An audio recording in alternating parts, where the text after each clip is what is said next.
Hello friends, welcome back to our channel. कैसे हैं आप सभी? होप सो आप सभी अच्छे होंगे। तो आज हमारी इंग्लिश की सेकंड क्लास है। इस क्लास में हम इंग्लिश के ग्रामर के, वोकैबुलरी और कॉम्प्रिहेंशन के क्वेश्चंस करेंगे, जो कि बीपीएससी और अदर एसएससी एग्जाम्स के लिए इंपॉर्टेंट रहेंगे। राइट। तो चलिए स्टार्ट करते हैं वीडियो। फर्स्ट से थर्ड तक जो क्वेश्चंस हैं उसमें हम करेंगे सिनोनिम, मतलब कि आपको समान अर्थक शब्द बताने हैं। राइट। तो यहाँ पे फर्स्ट क्वेश्चन है जिसमें हमें वर्ड दे रखा है साइकोफेन। राइट। अब साइकोफिन का मतलब क्या होता है? चापलूस, जो कि फाल्स फ्रेज करता है। राइट। अब इसके ऑप्शंस में दे रखा है option number A, B, C, D. Option A है क्रिटिक, मतलब कि ऐसा पर्सन जो कि फॉल्ट निकाल देता है, जो फाल्स फ्रेज नहीं करता, जो झूठी तारीफ नहीं करता, जो अगर उसको दिखता है कि फॉल्ट है तो वो फॉल्ट निकाल देता है। राइट। फ्लैटरर, ऑप्शन बी, जिसका मतलब है कि अपने बॉस की झूठी तारीफ करना, अपने बेनिफिट के लिए किसी पर्सन की झूठी तारीफ करना। राइट। थर्ड है डिक्टेटर, इसका मतलब होता है कोई ऐसा रूलर जो फुल पावर में रहता है, मतलब कि तानाशाही। ओके। फोर्थ ऑप्शन है सपोर्टर। अब सपोर्टर कौन है? जो साथ देता है, जो किसी पर्सन की सपोर्ट करता है, किसी पर्सन को सपोर्ट करता है, समर्थ करने वाला। राइट। अब साइकोफिन का मतलब चापलूस है और फ्लैटर का भी चापलूस है। इन दोनों की मीनिंग सेम है, तो फर्स्ट वाले का आंसर क्या आ गया? Option number B, flatter. Right. Second second जो वर्ड दिया है वो है प्रिस्पिकेशियस। अब इसका क्या मतलब होता है? इसका मतलब है जिस पर्सन का बहुत ज्यादा दिमाग होता है, जो चीजों को बहुत ही गहराई से समझता है। राइट। perspicacious। अब इसमें हमें दे रखा है option number A, bad tempered.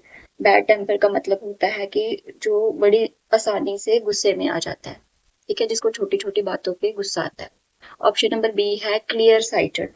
Clear sighted person होता है जो कि चीजों को आसानी से अंडरस्टैंड कर लेता है। ऑप्शन नंबर सी है डल, जिसका मतलब होता है मंद बुद्धि, मतलब उसको वो इतना ज्यादा इंटेलिजेंट नहीं है। ओके। डी ऑप्शन है कंफ्यूज्ड, मतलब वो उलझा हुआ है, खुद में ही उलझा हुआ है, उसको कुछ समझ में नहीं आता, जिसको कोई भी चीज क्लियर नहीं है। राइट। तो यहाँ पे सेम मीनिंग वाला वर्ड कौन सा हो गया? क्लियर साइटेड, मतलब जो चीजों को अच्छे से अंडरस्टैंड कर ले। तो क्वेश्चन नंबर 2 का जो राइट आंसर है वो है option number B, clear sight. Right. Next next word है एफिमेरल। अब एफिमेरल वर्ड का मतलब क्या होता है? इसका मतलब होता है कि जो चीज थोड़ी देर के लिए रहती है, मतलब वो परमानेंट नहीं है, अल्पकालिक, थोड़े समय के लिए। राइट। अब इसके ऑप्शंस में दे रखा है इटर्नल। इटर्नल का मतलब है जो कभी खत्म नहीं होता। नेक्स्ट वाला है शॉर्ट लिव्ड। शॉर्ट लिव्ड का मतलब होता है कम समय के लिए, जैसे पॉपुलैरिटी। पॉपुलैरिटी कम समय के लिए होती है। अब ऐसा तो नहीं है एक सॉन्ग आता है तो वो हमेशा ही पॉपुलर रहेगा। नहीं। जब आप कोई सॉन्ग सुनते हो, 2-3 मंथ्स बाद कोई न्यू आएगा तो फिर आप उसको सुनना स्टार्ट हो जाओगे। ऐसे ही पॉपुलैरिटी जो होती है वो थोड़े समय के लिए रहती है। राइट। ऑप्शन नंबर सी है मिस्टीरियस। मिस्टीरियस मतलब कि जिसको आसानी से समझा ना जा सके, मतलब कि जिसमें रहस्य में, मिस्टीरियस का मतलब होता है रहस्य में। नेक्स्ट है परवेसिव। इसका मतलब होता है ऐसी चीज, मतलब कि जो चारों दिशाओं में फैल गई है, स्प्रेड हो गई है, परवेसिव। राइट। तो एफिमेरल का जो मीनिंग है वो किसके साथ मिल रहा है? शॉर्ट लिव्ड के साथ, मतलब कि जो कम समय के लिए है। तो क्वेश्चन नंबर थर्ड का जो करेक्ट आंसर है वो है option number B, short lived. Right. चलिए नेक्स्ट।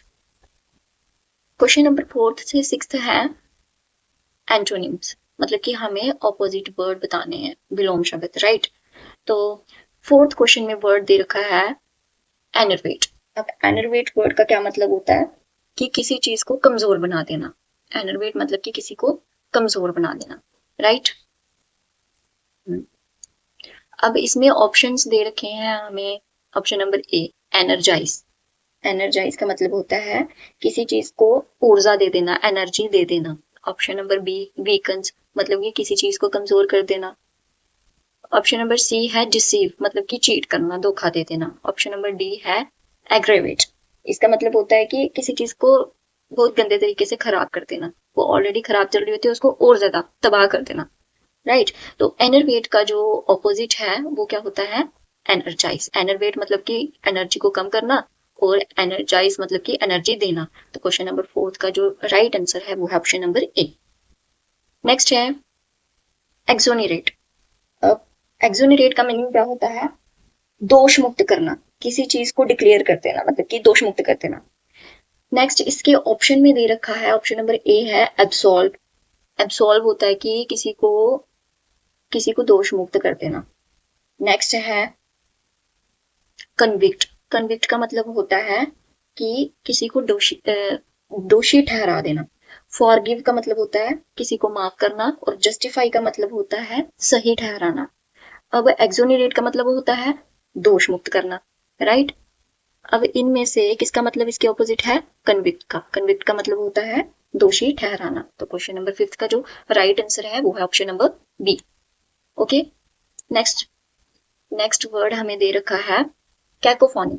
अब कैकोफोनी का मतलब क्या होता है, मतलब कि शोर शराबी, राइट। नॉइस का मतलब भी शोर होता है, ओके। हार्मनी का मतलब होता है तालमेल, मतलब कि जब आप कोई सॉन्ग सुनते हो क्या उसमें क्या शोर शराबा होता है, नो, होती तो वो भी आवाज ही है, लेकिन उसमें एक सीरीज के बाद एक सीरीज आ रही है, मतलब कि वो तालमेल के साथ साउंड आ रही है, उसको बोलते हैं हार्मनी। डिस्कॉर्ड होता है मतलब कि जो कि सीरीज में ना चले, मतलब कि उल्टा सीधा सा सॉन्ग, राइट। हार्शनेस होता है जो रफ साउंड होती है बहुत ज्यादा, उसको बोलते हैं हार्शनेस। तो कोकोफोनी होता है शोर, मतलब कि जो अच्छा ना हो, ठीक है। तो इसका ऑपोजिट मतलब हो गया हार्मनी, मतलब कि जो अच्छा है, सीरीज में सॉन्ग चल रहा है उसको बोलते हैं हार्मनी। तो इसका ऑपोजिट, कोकोफोनी का ऑपोजिट हो गया हार्मनी, राइट। नेक्स्ट देखिए, नेक्स्ट है क्वेश्चन नंबर 7 से 11। हमें क्या बताना है, ग्रामेटिकल एरर बताने हैं हमें सेंटेंसेस में, राइट। अब ऑप्शन नंबर ए है hardly had I, option number B है left the house, option number C है then it began to rain, और ऑप्शन नंबर डी है नो एरर। अब यहाँ पे ध्यान से देखो, यहाँ पे ऑप्शन नंबर ए में यूज कर रखा है हार्डली, और यहाँ पर हार्डली का यूज हो वहां पे हमेशा हम वेन लगाते हैं, देन नहीं लगाते हैं, राइट। हार्डली के साथ हमेशा क्या लगता है, वेन लगता है, देन नहीं लगता। तो इसका मतलब एरर कौन से ऑप्शन में आ रहा है, ऑप्शन नंबर सी में, राइट। तो क्वेश्चन नंबर 7 का करेक्ट ऑप्शन हो गया ऑप्शन नंबर सी। नेक्स्ट देखिए, नेक्स्ट क्या है, क्वेश्चन नंबर 8 में आपको ऑप्शन नंबर ए दे रखा है he is one of the best, option number B दे रखा है players who, option number C दे रखा है has ever lived, option number D है नो एरर। अब यहाँ पे वन ऑफ द बेस्ट, जहां पर भी आपको वन ऑफ द एक प्लूरल नाउन है, right. One of the best players, अब यहाँ पे ये जो प्लेयर्स है ये सिंगुलर नहीं है, सिंगुलर नहीं है तो यहाँ पे इसके साथ हैज तो नहीं आना था, यहाँ पे इसके साथ क्या आना था, यहाँ पे इसके साथ हैव आना था, राइट। प्लूरल के साथ हम हैव लगाते हैं, तो ऑप्शन नंबर जो सी है इसमें हमें एरर दिख गया, तो इसका करेक्ट आंसर हो गया ऑप्शन नंबर सी, मतलब ऑप्शन नंबर सी में एरर है, राइट। नेक्स्ट है unless he will not, option number B में दिया है understand the concept, option number C में दिया है he can not pass the exam, और ऑप्शन नंबर डी है नो एरर। अब मैं आपको बता दूं कि जो अनलेस होता है ना, अनलेस का मतलब होता है इफ नॉट, अनलेस का मतलब है इफ नॉट। अब अनलेस के मीनिंग के अंदर ही हमें नॉट दिख रहा है, तो हम फिर से नॉट क्यों लगाएं, हम 2 बार नॉट क्यों लगाएं, अगर हमें अनलेस में ही नॉट दिख रहा है तो दूसरी बार नॉट लगाने का क्या फन है, राइट। तो यहाँ पे ऑप्शन नंबर ए के साथ क्या है, ए में क्या है, एरर है, इसमें सिर्फ यही आना था unless he understand the concept, तो ऑप्शन नंबर ए में एरर है। नेक्स्ट, हाँ, the scenery of Kashmir are very charming. अब देखो यहाँ पे द सीनरी दे रखा है, ओके। अब सीनरी हो गया, या फिर कोई इंफॉर्मेशन हो गया, या फिर कोई पोइट्री होगी, ये सारे क्या होते हैं, ये सारे अनकाउंटेबल नाउन होते हैं, इनके साथ सिंगुलर वर्ब लगती है। बट यहाँ पे द सीनरी के साथ क्या लगा है, यहाँ पे प्लूरल वर्ब लगा दिया है, तो ये तो रॉन्ग हो जाएगा। तो ऑप्शन नंबर सी में क्या है, एरर है, यहाँ पे क्या आना चाहिए था, यहाँ पे इज आना चाहिए था, राइट। तो ऑप्शन नंबर सी क्या है, करेक्ट आंसर है क्वेश्चन नंबर 10 का, राइट। आगे चलिए, आगे क्या है, question number 11th। I prefer drinking coffee then having tea. Option number D है नो एरर। अब यहाँ पे प्रेफर का यूज होता है ना, या फिर आप कोई भी दो नाउन को कंपेयर करते हो, जैसे कॉफी और टी, ये दोनों नाउन है, हम इन दोनों को कंपेयर कर रहे हैं, इनको कंपेयर कर रहे हैं, तो वहां पे टू का यूज आएगा, वहां पे हम देन का यूज नहीं करेंगे, राइट। तो यहाँ पे आएगा I prefer drinking coffee, then को नहीं यूज करेंगे, यहाँ पे आएगा टू। ओके, तो ऑप्शन नंबर सी में एरर दिख गया है, तो क्वेश्चन नंबर 11 का करेक्ट आंसर है ऑप्शन नंबर सी, राइट। आगे चलिए, आगे है क्वेश्चन नंबर 12 से 15 तक हमें क्या करना है, हमें प्रीपोजिशन यूज करनी है, right. The manager was completely apart dash the poor condition of the factory. जो मैनेजर है वो क्या हुआ, वो हैरान हो गया, ठीक है।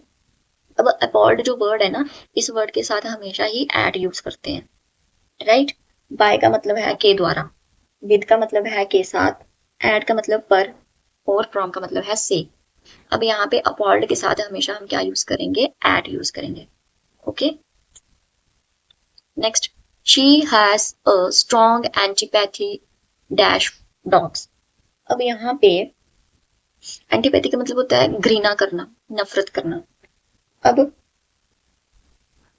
यहाँ पे किसी के अगेंस्ट है ये, राइट, मतलब किसी के विरोध में है। अगर हम किसी के फेवर में बात कर रहे होते हैं ना, वहां पे फॉर का यूज कर सकते थे, बट यहाँ पे ये नफरत कर रही है, मतलब उसके अगेंस्ट है, तो इसके साथ हम किसका यूज करेंगे, टू का यूज करेंगे, ओके। तो क्वेश्चन नंबर 13 जो है उसका करेक्ट ऑप्शन क्या है, ऑप्शन नंबर डी, ओके। हम ऑपोजिट, अगर किसी के ऑपोजिट बात करनी है तो अगेंस्ट यूज करेंगे, राइट। फेवर में बात करनी है फॉर यूज करेंगे, नफरत करनी है तो टू यूज करेंगे, ओके। चलिए नेक्स्ट देखिए, question number 14। The brave soldier had the brave soldiers held dash in the mountains for a month without supplies. अब यहाँ पे हेल्ड के साथ अगर हम आउट लगाते हैं तो ये बन जाता है, इसका मतलब होता है हेल्ड, हेल्ड आउट मतलब होता है किसी कठिन परिस्थिति में भी डटे रहना, राइट। ये एक फ्रेज है हेल्ड आउट, इसका मतलब होता है कठिन परिस्थितियों में भी डटे रहना, टिके रहना। अगर मैं हेल्ड के साथ अप लगाती हूँ तो इसका मतलब होता है देरी करना, राइट। अगर मैं हेल्ड के साथ ऑन लगाती हूँ तो मतलब होल्ड ऑन, मतलब इंतजार करना। अगर मैं हेल्ड के साथ ओवर लगाती हूँ तो इसका मतलब बन जाता है पोस्टपोन करना। तो यहाँ पे सोल्जर्स के लिए क्या बता रहे हैं कि वो विदाउट सप्लाईज, ओके, पहाड़ी इलाके में कठिन परिस्थितियों में भी टिके रहे, ओके। तो यहाँ पे क्या आएगा, option number A, out.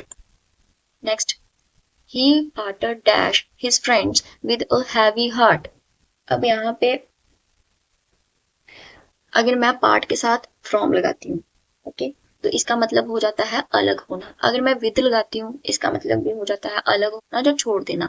But यहाँ पे सोचने वाली बात क्या है कि अगर हम किसी भी पर्सन से अलग हो रहे हैं, अगर हम किसी भी पर्सन से अलग हो रहे हैं तो वहां पे फ्रॉम का यूज किया जाता है।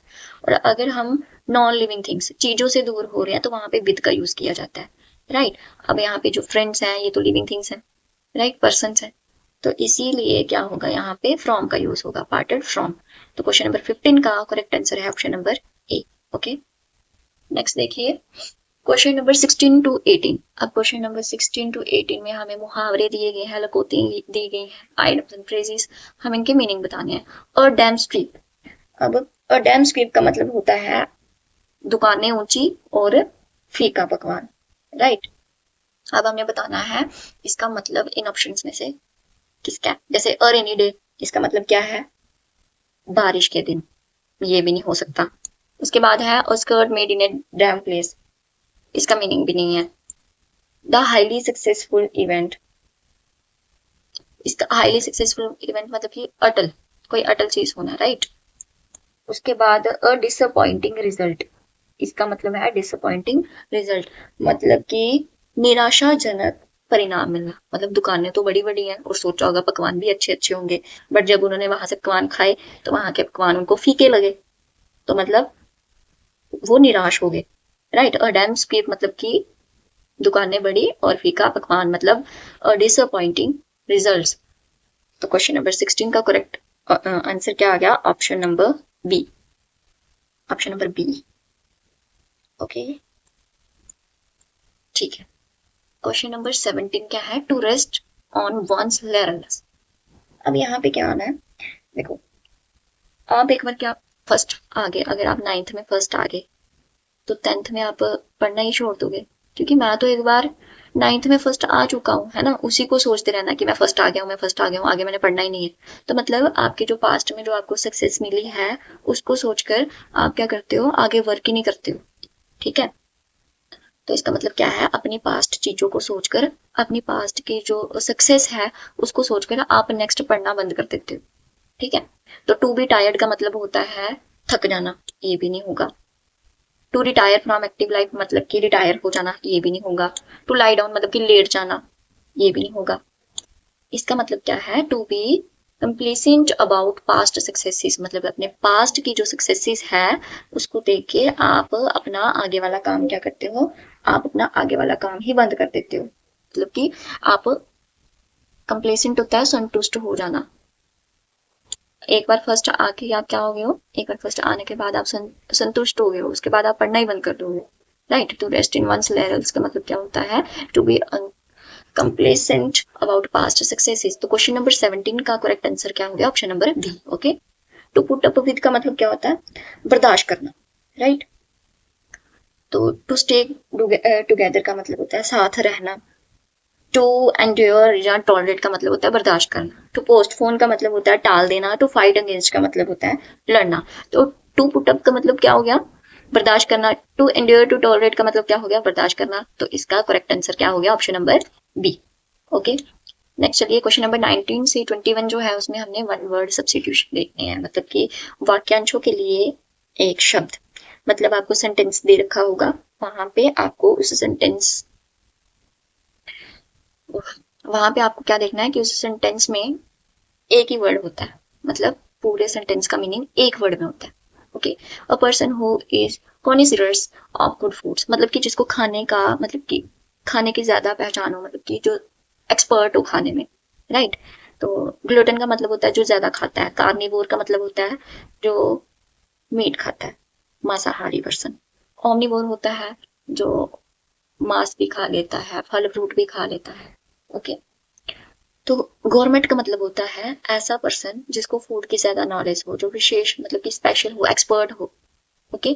तो गवर्नमेंट हो गया a person who is a considers of good foods. अब क्वेश्चन नंबर 19 का करेक्ट आंसर हो गया option number A. Question number 20, extreme fear of confined और एनक्लोज्ड स्पेसीज। अब देखो, फोबिया, फोबिया का मतलब होता है डर, ओके। फोबिया का मतलब डर, ठीक है। अब फोबिया के आगे हम कुछ वर्ड्स लगा देते हैं, जैसे हाइड्रो लगा दिया मतलब पानी का डर। कैलास्ट्रॉफ लगा दिया मतलब कि जगहों का डर, ओके। कैलास्ट्रॉफ मीनिंग बंद जगह, ओके। एक्रोफोबिया मतलब कि ऊंचाई से डर लगना। एगोराफोबिया मतलब खुली प्लेसेस में, भीड़ वाले प्लेसेस में डर लगना। कुछ ऐसे लोग होते हैं जो भीड़ वाली जगह में नहीं जाते हैं, वो ज्यादा लोगों में नहीं जा सकते, उनको डर लगता है, उस कंडीशन को बोलते हैं एक्रोफोबिया। एक्रोफोबिया मतलब कि जिनको ऊंचाइयों से डर लगता है। हाइड्रोफोबिया जिनको पानी से डर लगता है। और कैलोस्ट्रोफोबिया क्या होता है? जिनको बंद जगहों से डर लगता है, ओके। कईयों को होता है ना कि मेरे को कुछ हो रहा है, कमरे में बंद हो जाते हैं तो कुछ होना स्टार्ट हो जाता है, जहाँ पे कम कम जगह होती है, टाइट जगह होती है, तो लोगों को कुछ होना स्टार्ट हो जाता है। तो उस कंडीशन को क्या बोला जाता है? उस कंडीशन को बोला जाता है कैलोस्ट्रोफोबिया, ओके। तो क्वेश्चन नंबर 20 का राइट आंसर क्या है? Option number B. नेक्स्ट है अ हेटर ऑफ मैनकाइंड, ऐसा पर्सन जिसको मानवता या फिर मनुष्य से हेट करता हो, जो नफरत करता हो। फिलेंथ्रोपिस्ट क्या होता है? फिलेंथ्रोपिस्ट मतलब कि जो बड़ा ज्यादा परोपकारी है, वो मानव मतलब इंसानों से जो प्यार करता हो, मिसएंथ्रोप क्या होता है? जो कि मानव से प्यार नहीं करता हो, जो ज्यादा लोगों से मिलता नहीं है, जिसको लोगों से बातचीत करना पसंद नहीं है, वो अकेला अकेला रहना पसंद करता है, ऐसे पर्सन को क्या बोला जाता है? मिसएंथ्रोप। मिसोगाइनिस्ट, जो कि फीमेल से नफरत करता है, मतलब कि कुछ ऐसे बच्चे होते हैं ना, कुछ बॉय ऐसे होते हैं जो गर्ल से नफरत करते हैं। ओके। ऑप्टिमिस्ट, मतलब कि जो हमेशा पॉजिटिव सोचता है, जो अपने फ्यूचर के बारे में पॉजिटिव सोचता है, या फिर हमेशा वो पॉजिटिव रहने की कोशिश करता है, उसको बोलते हैं ऑप्टिमिस्ट। तो हेटर ऑफ मैनकाइंड क्या हो गया? जिसको मनुष्य पसंद नहीं है, मिसएंथ्रोप। क्वेश्चन नंबर 21 का करेक्ट आंसर है option number B. Next question क्या है? Choose the correct active passive voice. Okay, तो हमें एक्टिव सेंटेंस दे रखे हैं, हमने पैसिव में कन्वर्ट करना है। ओके, आई नो हिम, ये बहुत इंपॉर्टेंट क्वेश्चन है, ये बहुत बार एग्जाम में आता है। आई नो हिम, अब इसमें नो दे रखा है। ओके, नो को जब भी हम पैसिव में कन्वर्ट करते हैं, जब भी नो को हम पैसिव में कन्वर्ट करते हैं तो हम टू का यूज करते हैं, हम बाय का यूज नहीं करते। ओके, तो फर्स्ट नहीं हो सकता, यहाँ पे बाय का यूज किया गया है। ये भी नहीं हो सकता क्योंकि यहाँ पे टेंस ही गलत यूज किया हुआ है, राइट। और he is known to me, ये इसका करेक्ट आंसर है। फोर्थ वाले में भी टेंस गलत यूज किया और बाय का यूज किया, ये भी नहीं हो सकता। तो करेक्ट ऑप्शन कौन सा हो गया? He is known to me, right. Next देखिए क्वेश्चन नंबर 23। पीपल से that he is a spy, लोग क्या बोलते हैं कि वो क्या है? स्पाई है, राइट। अब फर्स्ट वाला इट वॉज सेड, अब इसमें टेंस ही गलत कर दिया तो ये नहीं आएगा, राइट। अब a spy is said by people, इसमें स्ट्रक्चर ही पूरा गलत कर दिया हुआ है। ऑप्शन नंबर डी में भी स्ट्रक्चर गलत है। ओके, तो करेक्ट क्या हो गया? He is said to be a spy, मतलब जो प्यूपल से है वो किस में कन्वर्ट हो गया है? ही इज सेड टू में। ओके, पीपल से पूरा किस में कन्वर्ट हो गया? ही इज सेड टू में कन्वर्ट हो गया। ओके, तो करेक्ट ऑप्शन कौन सा हो गया? क्वेश्चन नंबर 23 का करेक्ट ऑप्शन बी। नेक्स्ट है question number 24। Who taught you English, अब आपको इंग्लिश कौन पढ़ाता है, राइट। इसमें क्या आएगा? इसमें फोर ऑप्शंस दे रखे हैं। By whom English was taught by you, अब यहाँ पे फर्स्ट वाले में इसका स्ट्रक्चर गलत है तो ये नहीं आ सकता, राइट। जो हु होता है ना वो हमेशा बाय होम में चेंज होता है, राइट, तो ये भी नहीं हो सकता और ये भी नहीं हो सकता। हमारे पास दो ही ऑप्शन बचते हैं बाय होम वाले, एक ये और एक ये गलत हो गया क्योंकि इसका स्ट्रक्चर ही गलत है। तो बचा कौन सा? Option number B, by whom were you taught English. Okay, next question number 25 से 27 में क्या है? डायरेक्ट और इनडायरेक्ट स्पीच। अब यहाँ पे he said let us go for a walk, अब यहाँ पे लेट का यूज हो गया। लेट वाले जितने भी सेंटेंसेस होते हैं ना उनमें क्या किया जाता है? प्रपोज किया जाता है या फिर सुजेस्ट किया जाता है। तो यहाँ पे सेड नहीं आएगा, आस्क भी नहीं आएगा, ऑर्डर भी नहीं आएगा। क्या आ सकता है? प्रपोज आ सकता है या फिर सुजेस्ट आ सकता है। तो इसका करेक्ट ऑप्शन कौन सा हो गया? Option number B. Next, the doctor, अब जब भी आपको डॉक्टर दिख जाए ना तो मतलब वो एडवाइस दे रहा है। डॉक्टर कभी आपको ऑर्डर नहीं देगा, डॉक्टर आपको टोल्ड नहीं करेगा, आस्क नहीं करेगा, डॉक्टर हमेशा क्या देगा? आपको एडवाइस देगा, राइट। तो क्वेश्चन नंबर 26 का जो राइट आंसर है वो क्या होगा? Option number B, the doctor advise the patient to quit smoking. Okay, question number 27 क्या है इसमें? She said alas I am undone. Okay, तो यहाँ पे भी अल्लास होना तो मतलब वो क्या? दुख, दुख स्पष्ट कर रही है, राइट। अब यहाँ पे एक्सक्लेम्ड विद जॉय, ये तो गलत हो जाएगा क्योंकि जो अल्लास होता है वो दुख प्रकट करता है। अब यहाँ पे अल्लास को चेंज किया ही नहीं है एक्सक्लेम्ड में, ये भी गलत हो जाएगा। यहाँ पे क्राइड तो नहीं आएगा, यहाँ पे एक्सक्लेम्ड आएगा। तो अल्लास का करेक्ट क्या होगा? एक्सक्लेम्ड विद सारो, जो अल्लास है वो किसमें चेंज होगा? एक्सक्लेम्ड विद सारो। तो क्वेश्चन नंबर 27 का जो करेक्ट ऑप्शन है वो है ऑप्शन नंबर ए। नेक्स्ट देखिए, नेक्स्ट है हमें ब्रैकेट में कुछ ऑप्शंस दे रखे हैं, सॉरी ब्रैकेट में कुछ वर्ड्स दे रखे हैं, सेंटेंस का कुछ पार्ट हमें ब्रैकेट में दे रखा है, हमें उनको इम्प्रूव करना है। If I had known he was coming I would go to the station. अब यहाँ वुड गो है, ये इसमें चेंज होगा, ये हैड गॉन में चेंज नहीं होगा, विल गो में भी चेंज नहीं होगा। ये जो वुड गो है ये चेंज होगा वुड हैव गॉन, क्योंकि ये क्या है? ये थर्ड कंडीशनल सेंटेंस है। राइट। ये थर्ड कंडीशनल सेंटेंस है जो कि पास्ट की सिचुएशन को बता रहा है, जो एक्चुअल में हुई भी नहीं है। राइट। तो इसका स्ट्रक्चर क्या है? इफ के साथ हैड और हैड के साथ third form of verb. Right. Note third form of verb लगी, इफ हैड और थर्ड फॉर्म ऑफ वर्ब। उसके आगे सेकंड पार्ट में, सेंटेंस के सेकंड पार्ट में क्या लगता है? वुड हैव लगता है। तो यहाँ पे इसमें विल गो था, ये नहीं आएगा। हैड गॉन था, नहीं आएगा। इस सेंटेंस के स्ट्रक्चर में सेकंड पार्ट में वुड हैव लगता है। Right, would have.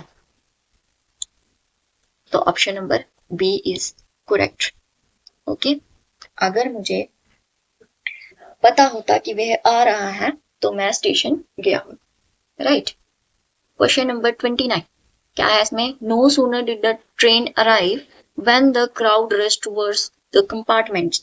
अब यहाँ पे ध्यान से देखो, नो सूनर के साथ क्या लगता है? हमेशा देन लगता है। ओके, एन वाला नहीं, एन वाला। ये भी नहीं आएगा, दैट भी नहीं आएगा। नो सूनर के साथ क्या लगेगा?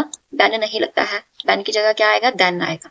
ओके, मतलब कि जैसे ही ट्रेन आई, भीड़ डब्बों की तरफ दौड़ पड़ी।